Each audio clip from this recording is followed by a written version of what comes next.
A look at the highly emotive issue of geographical name changes and its effect on this month's local government elections. I believe it's a waste of time, and I think money can be more well spent on alleviating the poverty in this country. And eThekwini's mayor explains why name changes were high on its agenda too, despite howls of protest. One of the decisions that we took was to leave a legacy of an integrated, united, one city. Well, another emotional program right in the pre-election show. Good evening and welcome to this Workers' Day edition of our special pre-election show. My name is SABC2. And a very good evening to you. My name is Leanne Manus. Welcome. In tonight's show, we take a look at geographical name changes as an election issue. Now, as we said to our viewers, we appreciate your input to the show. Please do keep those SMSs coming. Send them to 33726. But remember to begin your message with the word elect, followed by the rest of your comment. And for that, you'll be charged R1.15 each. Remember, you can also follow this broadcast on SABCnews.com. Let's begin tonight's show with a brief wrap of the latest election news. Richard Ingram compiled this report. The South African Geographical Names Council, which is linked to the Directorate of Heritage in the Department of Arts and Culture, was established in 1998 and has changed 926 names. Unfortunately, that seems to be the wrong clip, but we will be taking a look at that insert a little bit later on in the program. Let's try and see if we can now roll the news clip of the day, and Richard Ingram is going to do that for us. Okay, it's not ready yet, so let's just move on to this insert that we began showing you. Now, since the ANC government came to power in 1994, almost 1,000 place names have been changed countrywide. More than a third of these changes took place in Limpopo, but Limpopo is also the province in which one town has managed to hold on to its original name for 8 years. Philip van der Walt from our Polokwane office compiled this report. The South African Geographical Names Council, which is linked to the Directorate of Heritage in the Department of Arts and Culture, was established in 1998 and has changed 926 names. This includes provinces, cities and towns, but also a host of others like settlements, airports, railway stations, post offices, rivers, dams and many more. Many people are against the name changes, saying that it is a waste of money, a disregard of history, and that the ANC is forcing its political will onto everybody, including people who support other political parties and views. Those in favor of the changes say in most cases place names were not changed. The official names were Euro-Western names given by the first European pioneers and later the colonial authorities. In many instances, there were parallel African names which were used by the majority of the people. Examples of these include Bloemfontein and Mangaung, Petersburg and Polokwane, and Pretoria and Tshwane. But it was not going to be easy. On 26 May 2005, the Geographical Names Council approved changing the name of Pretoria to Tshwane. But some civil rights and political groups strongly opposed it. It was only in 2010 that the change was actually published in the Government Gazette, but was withdrawn the following week, and until today the capital remains Pretoria. The Tshwane issue remains controversial because the municipality wants to change the city's name. In other cases, such as eThekwini and Nelson Mandela Bay, municipalities were renamed, but not the names of the cities. I believe it's a waste of time, and I think money can be more well spent on alleviating the poverty in this country. Well, I think it's a waste of time and money. There's a lot of potholes on our roads, especially here in Limpopo, and we are trying to get new names because the old names remind us that about that apartheid system. Like for an instance, we've got this thing, Buotha Street, and when I think of Buotha Street, then I started thinking about that PW Buotha who was oppressing my forefathers. South Africa's northern province is known as the land of myths and legends. This is where you find the Big Five, baobab trees, the Rain Queen, and the Mapunkupwe kingdom of 1,000 years ago. But it is also a place of political shifts and changes. With 320 changes, it is the province that experienced the most name changes of all the provinces. The second most changes, 185, were in Mpumalanga, while the Free State had only 8 and Northwest 7. Well, probably it can also show how empowered people of Limpopo are and how democratic people of Limpopo are and how strong their cultural heritage and view is. But holding out against a wave of changes in the name of transformation and reconciliation is Louis Trichardt, named after the Voortrekker leader who arrived there in 1836. Within 14 years the community had grown to 200. The town was continuously attacked by the Vendas under Chief Makado. On 14 February 2002, the former Premier of Limpopo, Ngako Ramahlori, announced that the names of many towns were to be changed. This included Louis Trichardt, which was to be called Makado. Many residents felt the change was unnecessary, and the Louis Trichardt Chairpersons Association took the matter to court. In 2005, the then Pretoria High Court dismissed their application to have the Makado name change reversed. The following year, the Supreme Court of Appeal in Bloemfontein ruled in their favor. Since then, several attempts to change the name back to Makado have been unsuccessful. Fierce resistance against the name change boiled over several times.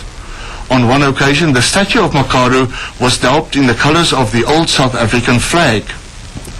In the first place, no need has been established ever for changing the name. Not in any interview, not in any meeting we had with the municipal council members, and also not in any of the two court cases.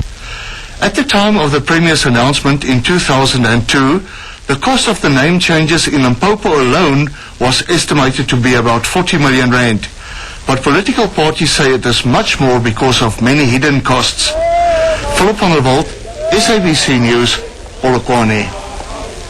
Now we're going to go back to the insert we missed at the top of our bulletin. The latest election news is compiled by Richard Ingram.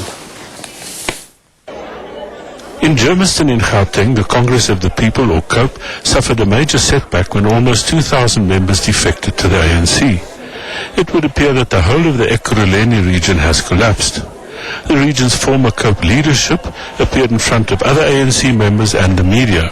The Gauteng ANC says it expects more COPE members to return. Well, we are very happy because we have welcomed today the whole region of COPE in Ekurhuleni, about 26 branches representing about 2,000 members. They have all collapsed and are back in the ANC. At Scottsville in Cape Town, the ANC National Executive member Trevor Manuel called into question the DA's delivery for all campaign slogan.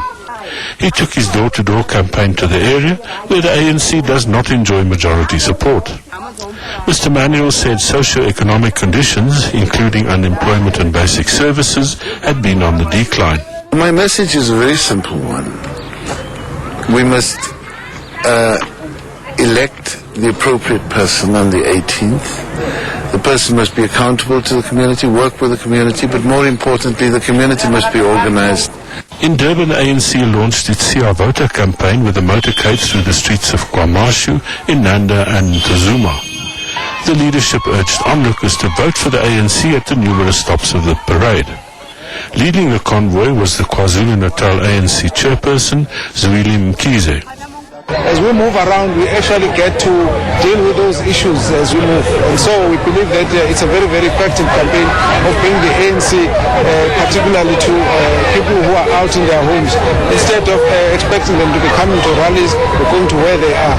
The ANC president, Jacob Zuma, is to visit the area tomorrow. And at George in the Western Cape, the ANC Women's League leadership urged Temboletu residents to attend community meetings and make their voices heard. The league president, Angie Mochekga, held a door-to-door campaign at Temboletu where residents complained about promises made at national level which were not delivered on ground level. Delivery or transformation is a process, it's not an event. They have started, they shouldn't halt it, they should allow it to proceed and give ANC an opportunity to continue with the transformation process. In Limpopo, the leader of the African People's Convention, Themba Godi, told supporters at Mamoni near Jane First it was time to vote with their heads and not with their hearts. He promised that the APC would not implement general service delivery but would address the specific needs of each community. Corruption is a big problem, especially in municipalities. And as the APC, we are committed to good governance and to actively combating this scourge. And we do believe that as a country we have all the necessary legislations in place, but what we are lacking is enforcement.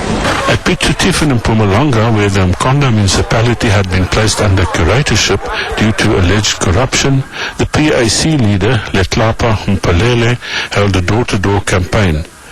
Although executive powers have been reverted to the municipality, it's still being monitored. The PAC currently has one representative in the council. There's a lot of corruption, there's a lot of nepotism. Actually, if you're not the card-carrying member of the ruling party, all chances of progress in life are nil.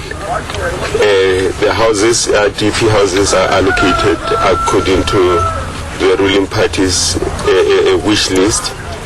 And as a matter of fact, people live under fear because even the rate of crime is so high. Now after the break, we take a look at Durban residents' reaction to scores of name changes. That will be before Leanne has a chat to CEO of the National Heritage Council, who's with us in the studio tonight. Don't go away, stay with us.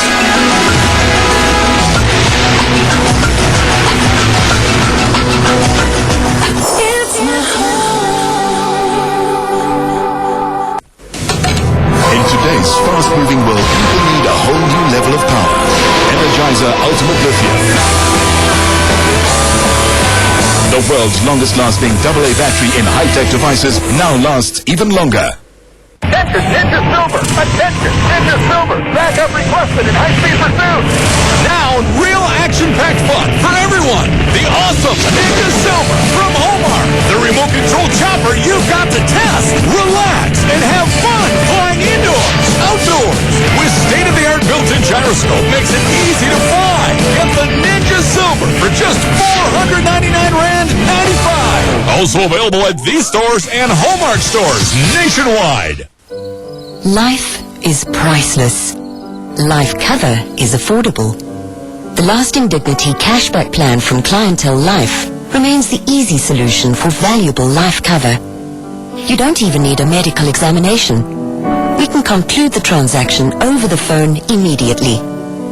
SMS LIFE to 31378 and we'll call you back. SMS now. Clientele Life. Clearly.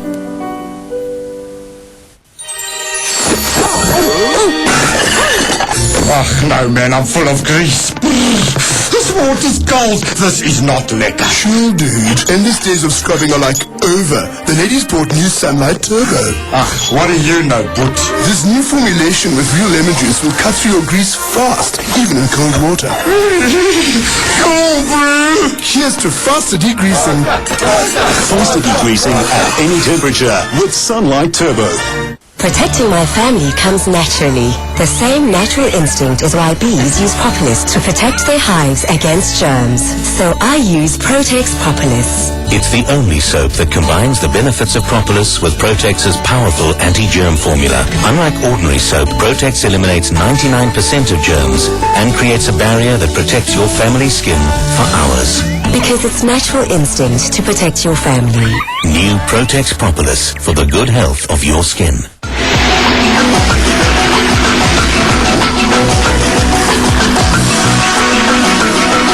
And welcome back. We've got more election news for you. Now, topic tonight is geographical name changes and its effect on the upcoming local elections. Yeah, indeed. Let's hear what our viewers have to say. These are the people that vote, so we'll find out if it does have an effect. It's just waste of money.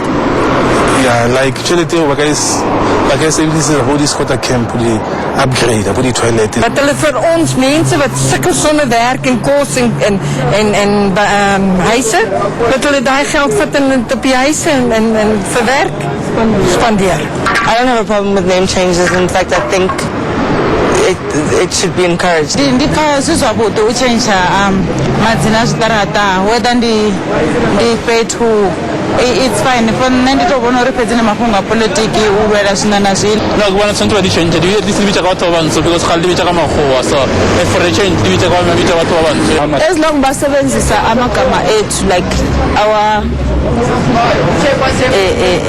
traditional people's names, it's okay. I think we're still growing we can name our own heroes after what we have achieved and leave what has been there for those to recognize. Split down the middle. Now, Durban's recent street naming raised both eyebrows and the air of affected residents. To date, scores of names have been changed in and around the city. But what effect will this highly emotive process have in next month's local government election vote? Blaine Herman filed this report for us. Heightened emotions. Political parties expressing opposition to the city's street renaming process.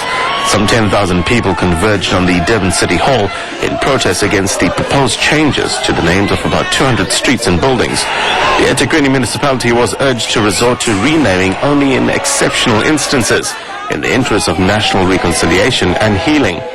4 years later, city fathers maintained they had true transformation at heart. As we are going for May 18 in 2011, which is the next elections for local government, one of the decisions that we took was to leave a legacy of an integrated, united, one city which is non-racial, non-sexist, which reflects the cultures and in particular the struggle heroes of this province, of the country, and of the continent, indeed of the rest of the world, who mostly those who supported the liberation movement and the work of the freedom fighters into getting South Africa out of the rut.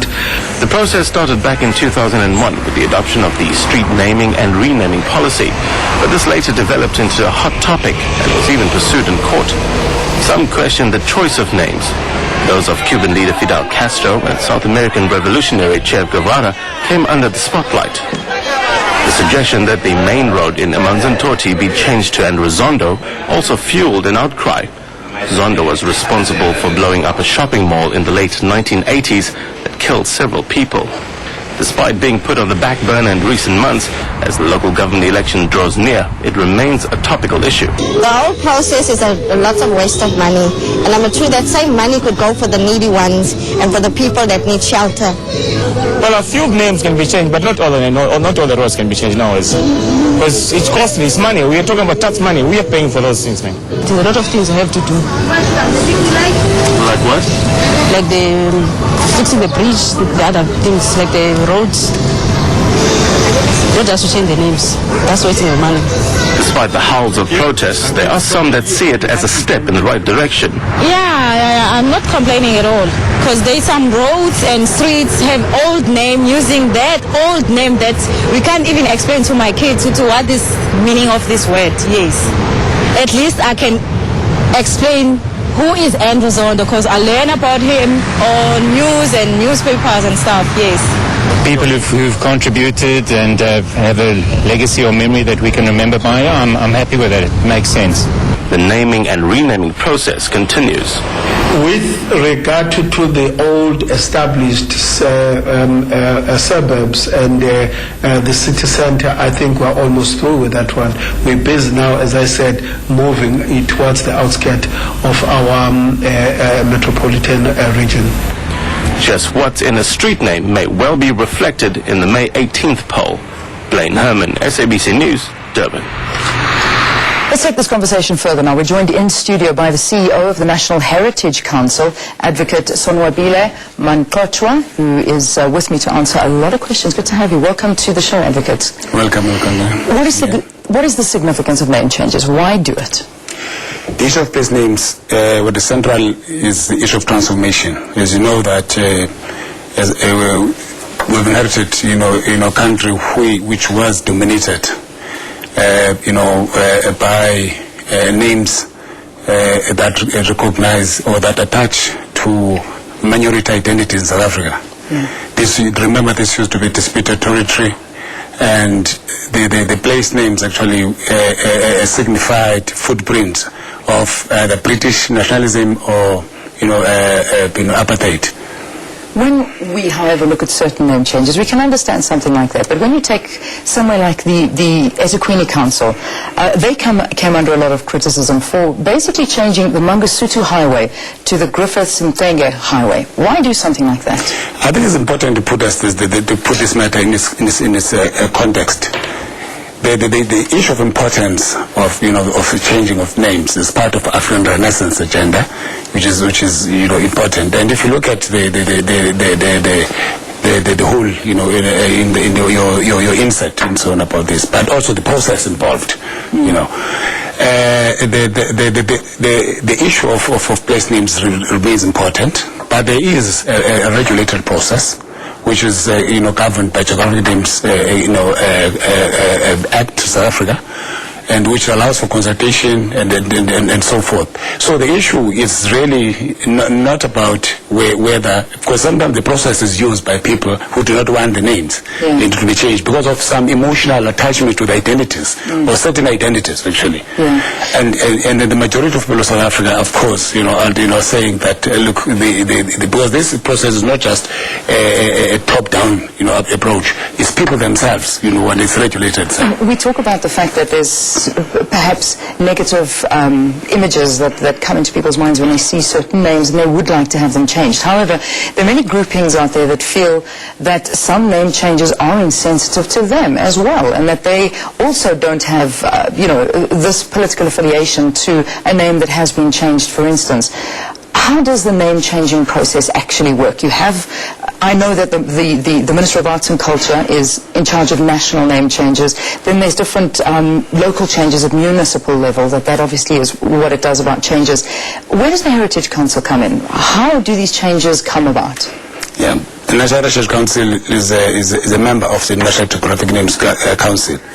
But of course, the issue of place names is an old international phenomenon. As old as mankind itself. You know that New York itself was not New York. It used to be Manhattan. And it was changed from there when Dutch colonized. And then it was then changed to New York itself. But even if a place changes, you'll have traces of a domination of a certain, in a group of people who once lived there. But also, dealing also with the whole issue. In South Africa, for instance, this started in 1939, places and names were changed as early as 1939. The act actually that we have the new democratic government in 1994, what it simply did was to repeal an existing legislation. Places where names of streets and so on were changed. But the issue now, why it is emotional to certain people, it is because people don't want to part with certain identities. But also, the majority of the people of South Africa want their own identities, to be mainstreamed. And lastly, Leanne, some people are talking about costs and so forth. And the government is building, houses. There are a lot of things that are being done at the level. But also, you will say that the issue of identity cannot just be left. Look at places like Mbombela. This is also part of knowledge, that... It is knowledge. And Advocate, let me interrupt you here, because you look at, and we saw an insert earlier, two of the worst performing provinces in terms of service delivery. We're talking about Mpumalanga and Limpopo. They're the worst performing when it comes to service delivery, and yet when you have a look at name changes, they have got the most name changes. A lot of people saying that this is smoke screens and that they've got themselves wrapped up in issues that perhaps don't have that much change and significance on people's lives, as opposed to having a house over your head or having running water. Why must we worry about a name change? I think that doesn't matter to the person if they've got a house over their head. Again, then people are making a mistake that the place names are not just imposed, by either government or department and so on. They come from people themselves. The process is not top down, but it's bottom up. But also linked to that, the whole issue of identity. It also helped as well, to foster transformation. For instance, look at the OR Tambo Airport. Some people are saying that it's going to drive away investors and so forth. There's no record that there's any person who got lost who does not know where Oliver Tambo Airport is. That. But instead, it has helped to rebrand South Africa. But also, it has personified, the presence of OR Tambo, and so forth, the values that it stood for. Selflessness, human dignity, and so forth. And lastly, remember, the Truth and Reconciliation Commission in South Africa had made a recommendation that there should be symbolic reparation in order to compensate victims of apartheid. So this process also contributes to healing a nation. There's nothing so dangerous as leading an angry nation. And it, that's what people don't forget. We're going to have to leave it there, unfortunately. But just in terms of, will this in any way affect a person's vote? Name changes. Is this something that could affect a vote, the election issue? I don't think it's going to. I don't think it's going to be an issue for elections, for now. But also, I want also to mention the point that this process actually is very interesting, and the majority of South Africans, they are cooperating with it, except a few. But the process is actually very informative. Advocate Mkhatshwa, thank you very much for joining us here on this special pre-election program. And of course, the Advocate is the CEO of the National Heritage Council. Let's take a quick break. When we return, lots more election news. Stay with us.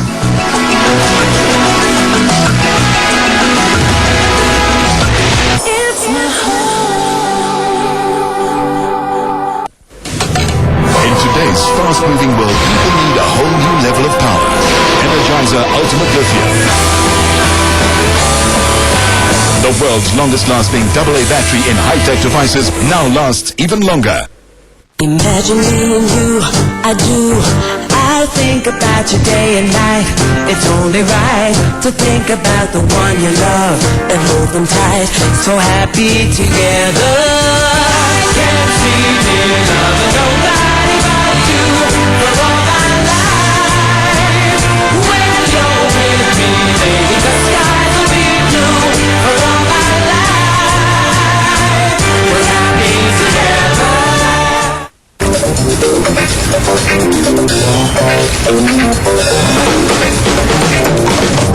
Magnum Mini pleasures at home.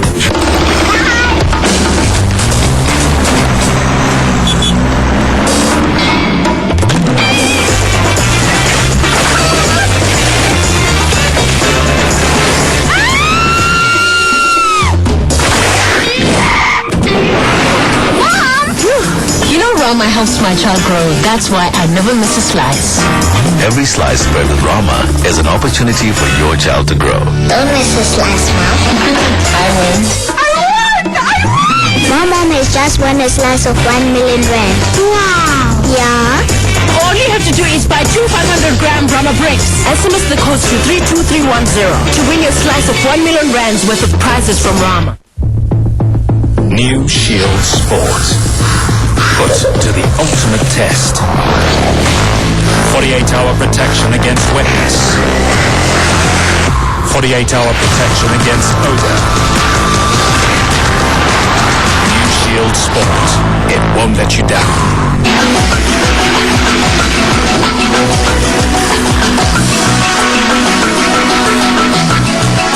Welcome back. More election news coming your way. As we pointed out on Thursday last week, 748 independent candidates are standing in this month's local government elections.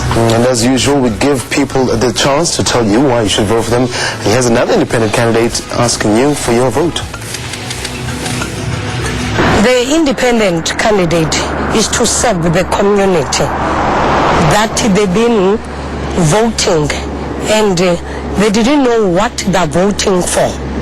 And another thing that is important to the community, to know their rights. I'll encourage the community to vote for the independent, to give them a chance how they're going to make a change in this country. I'm still encouraging those one who said they want to vote because they don't know what they're voting for. They must go and vote for independent candidates that will make a change. They will listen to them. They will share the information with them. I promise the community that we won't put the information in our pocket. Whatever we've got in our hands, we'll share with them. Well, that's it for tonight. And remember, if you've missed any part of our show, you can always catch it on SABC on www.sabc.co/.za/elections. That's www.sabc.co.za/and-elections to get everything else on the program that you've missed. We'll be back with you tomorrow night at 6 o'clock. Right here on SABC2, we'll take a look at how a divided town's demarcation dispute is impacting on the local government elections. Take care. Bye-bye. Cheers.